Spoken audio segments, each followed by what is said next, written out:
Tech-Priests.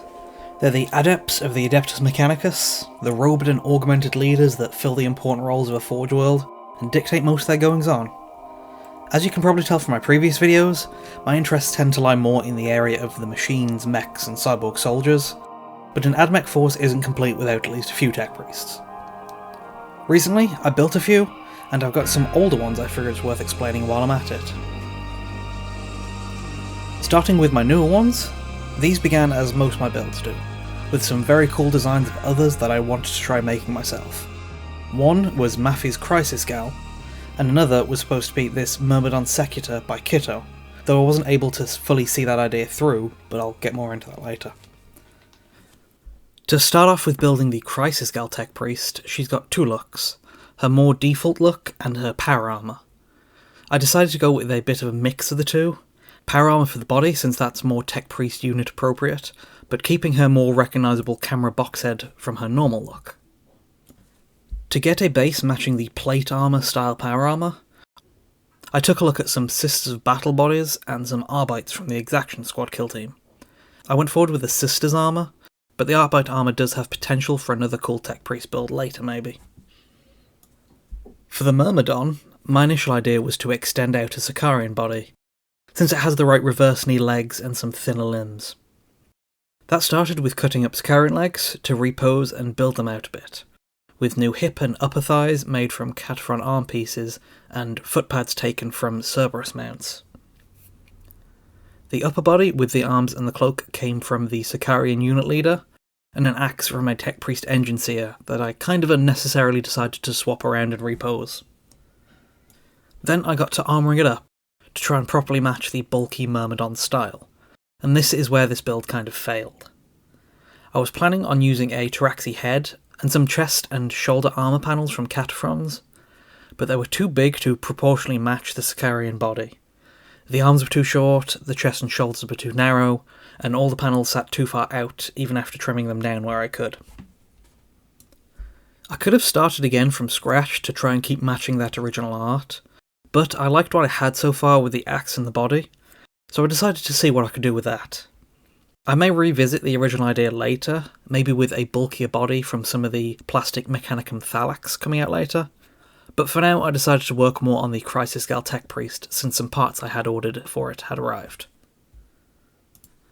I had cut off the shoulders that came moulded onto the body, along with some of the Sisters' specific details, and then I used a camera box from some Tau Crisis Suit drones, which would make for a fitting head, along with some fin antenna things that came from Tau infantry helmets. I plan to use some Skitarii parts for the upper arms, but first I need to sort out the lower arms and plasma gun. The bullpupped and bayoneted plasma gun is a bit questionable to begin with, but it was too small in scale to make myself, so I just stuck with a human-sized plasma pistol, with some Taraxi hands to hold it, and some Sicarian arms glued to the back of the model. Then for the upper arms, I used a Skitarii Omnispec scanner arm, with an Auspex scanner top half glued on, and for the arm that would be holding the Thunder Hammer, I used one of the gun arms that required a bit of work, carefully cutting off the gun part and adjusting the shoulder a little so it's angled outward. This did leave the right shoulder not lined up correctly on the body, so I pinned it to connect it properly, and later glued on another Skitarii shoulder pad to match the left arms that I carefully cut from another spare Skitarii arm. The Thunderhammer itself comes from a Space Marine Devastator. Even though it is only a one-handed version, it's still for Space Marines and a bit big for the more normal human-sized body, but it still kind of works for the model, and I'm not sure I could find a smaller one. Then I just needed any type of handle for the rest, which I grabbed from a Stormcast spear. With most of the Crisis Gal done, I got back to the Sicarian body Tech Priest to see what I could do with the upper body I already had. I swapped out the extended Sicarian legs I built with some default ones, and made the cloak a little more beat up by unevenly trimming the bottom edge and drilling a hole or two for tears. And to change the legs a little from the normal Sicarians, I did copy a feature of the original inspiration art and glued on some leg armour panels which I made from plasticard. I drilled in a hole for the neck and glued it in a Skitarii Ranger head, since they match the augmented and hooded look of the Tech Priest types at this scale, like the Engine Seer and Techno-Archaeologist.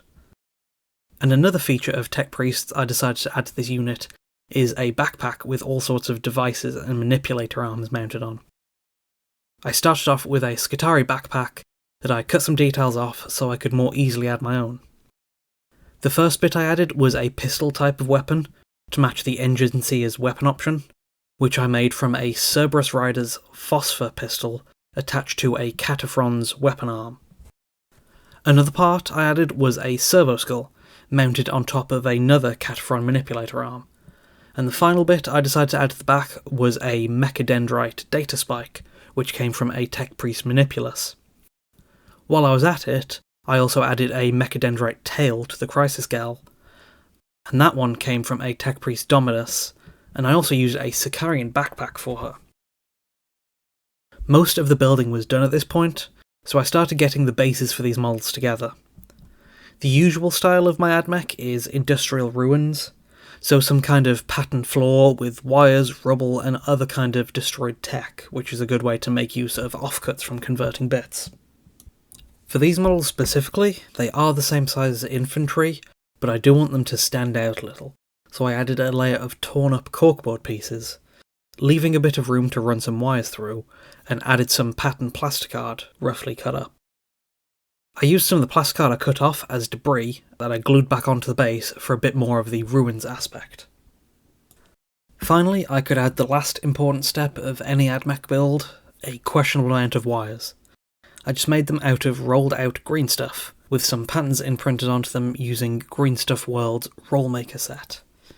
I wired up a few areas of the Tech-Priest with the axe, mainly around its back. I used some more wires for a sturdy neck for the Crisis Gal Tech-Priest, and used the rest as base details, running them through the spaces I left in the corkboard, as well as just having them on top of some of the base too. Now that covers the building for my newer Tech-Priests that can probably be used as engine seers, but as I mentioned, I got a few older ones worth breaking down too. Most of them are pretty simple changes just to distinguish them from the default model. I've got a more normal engine seer that I just added a few of the bigger cat front arms to the back of, a Tech-Priest Dominus with a number of servo skulls connected. This came from an idea linking to my original Forge World story, where it was almost destroyed and a lot of Tech-Priests were killed as a result. But to stop all their knowledge being lost, they were hastily made into servo skulls and connected to a surviving Tech-Priest, resulting in this kind of Tech-Priest hive mind. I've got a Datasmith, who normally accompanies Castellan robots. For this model, I removed its power fist and replaced it with one of the back arms from a Sicarian leader, and just filled in the gap around it with green stuff wires to act as mechadendrites. The default fist is a cool piece, but the arm from the Sicarian has a built-in screen, keyboard and finger, which fit the idea of the unit actively reading and editing data. Another one I have is a Techno-Archaeologist, a cool model initially from a Blackstone Fortress set.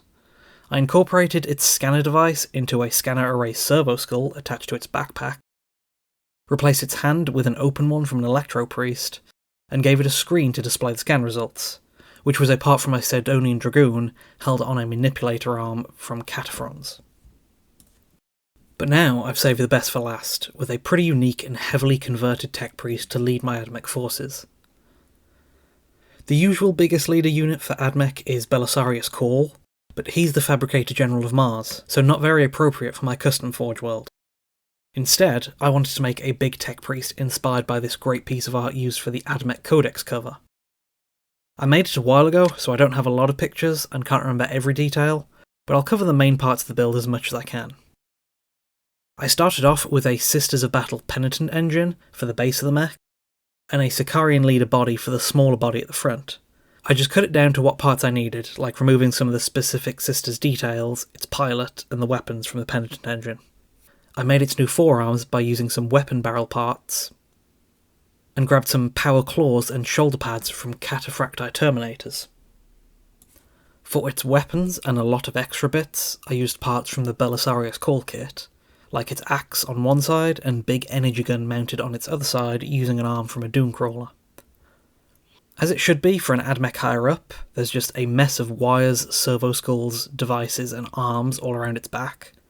I used some bits from the Call kit, some Cataphron arms, servo skulls from other Tech-Priest kits, and there's also backpacks from an Electro Priest and a Sicarian in there too, just for extra shape and detail. I added some smaller Catron manipulator arms to the smaller body, as well as using some Sicarian arms with the claw hand options. The hip area is armoured with some Catron armour panels, then everywhere got an almost obnoxious amount of wires. There's the usual to connect parts and cover mistakes, but I did make sure to add a lot extra to the Sicarian body. This was to make up for its lack of lower body, but also to lean into the occasional mechanical body horror aspect of admech, to make the incomplete human shape obvious, along with trying to make the wires reminiscent of guts spilling out. I did something similar to my newer Tech-Priests for its base, with a layer of corkboard chunks, wires threaded between them, and patterned plasticard. But since it's larger, I also included a drain grate made from wire mesh, and rebar made from paperclip wires glued into the corkboard chunks, as well as another servo skull from the call kit, clearing away and recovering some scrap. All of these were painted in pretty much the same way, in my Forge World's grey and orange scheme. There's some minor variations in specifics, but I'll cover what I did for my most recent two.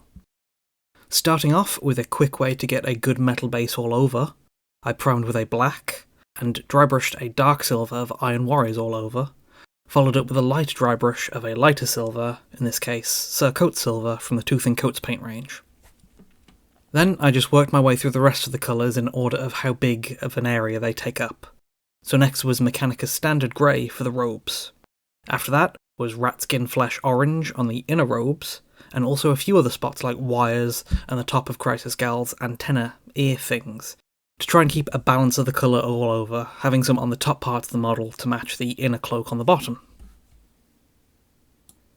Then I used Balthazar Gold on parts of the silver areas, to break up the large metal areas so they're not just all silver, and to highlight any details I particularly like the look of. For the few remaining parts, there was Corn Red on some extra wires that I don't want to be as bright as the orange, Dryad Bark on any leather pouches, Rakarth Flesh for the servo skull, and finally Celestra Grey and Grey Seer to prepare the eyes, screens and plasma gun for the contrast paints. I mostly use contrast paints for simple glow effects, like Athematic Blue for the eyes and plasma gun centre, and Karandras Green for any screens or displays.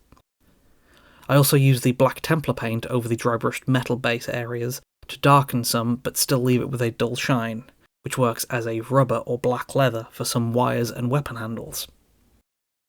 To paint the bases, I normally dry brush the same metals and greys I use for the models, but I wanted to try a slightly different scheme to distinguish the models a bit better. I dry brushed the corkboard rubble areas with the browner grey paint Storm Vermin Fur, before trying to do more of a rusted metal look for the metal plate areas. I did this by heavily dry brushing a dark brown of Dryad Bark, following up with a bit of a lighter dry brush of the more orange Scrag Brown, and ending it with a dry brush of Sir Coates Silver. And for the wires of the base, I stuck to darker colours such as Corn Red and Warplock Bronze. With the colours done on both the models and the bases, I could shade them. I used a thinned brown wash, Army Painter's Strong Tone, for the orange parts, and for the rest I also mixed in a black wash of Army Painter's Dark Tone. I just applied it to all the areas, excluding the ones I already went over with the contrasts, making sure it doesn't pull too much, and there's the right amount in highly detailed areas like the hands, so they have enough to heavily shade the recesses, but not too much so that it wouldn't darken the whole thing. And I shaded the bases just a bit more heavily with the same black-brown mixture. One last detail I wanted to add to the Crisis Gal Tech-Priest was the warning symbol on her hammer, which I just used some decals from the admech decal sheet for.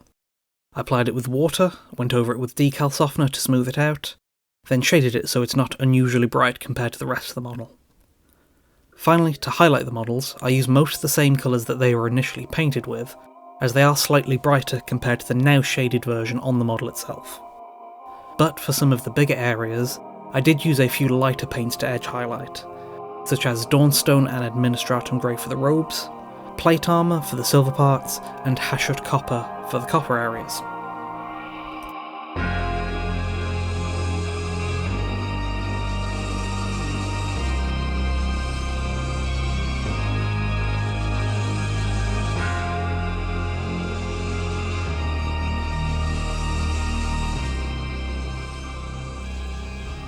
And that's how I made the Tech-Priests of my admech army, from simple changes on some to full rebuilds and heavy conversions on others, all to fit in with the idea for my custom Forge World.